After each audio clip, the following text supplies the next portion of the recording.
ఆంధ్రప్రదేశ్లో సంచలనం సృష్టించిన అనంతబాబు డ్రైవర్ హత్య కేసులో కీలక పరిణామం చోటు చేసుకున్నాయి.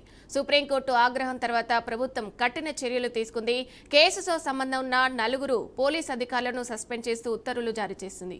అయితే వైసీపీ ఎమ్మెల్సీ అనంత సత్య ఉదయ్ భాస్కర్ రావు అలియాస్ అనంతబాబు డ్రైవర్ సుబ్రహ్మణ్యం హత్య కేసు 2022లో రాష్ట్ర వ్యాప్తంగా సంచలనం సృష్టించింది. అయితే ఈ కేసు దర్యాప్తులో పోలీసులు నిందితుడికి అనుకూలంగా వ్యవహరించారనే ఆరోపణలు తీవ్రంగా వినిపించాయి.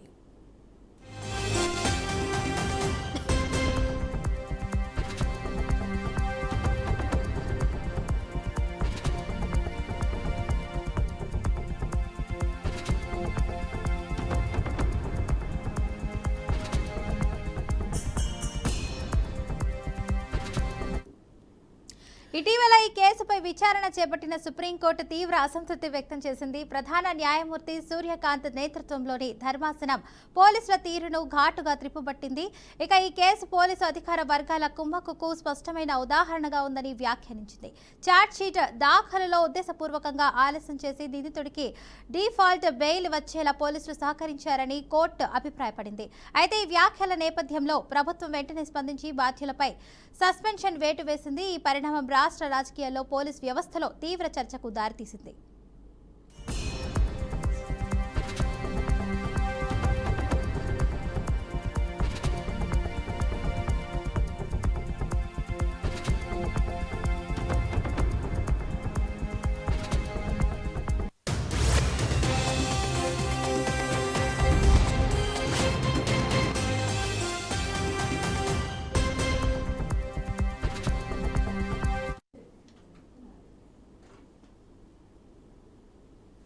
ఇవి బులెటిన్ అప్డేట్స్. మరింత సమాచారం కోసం చూస్తుండండి బీఆర్కే న్యూస్ తెలుగు.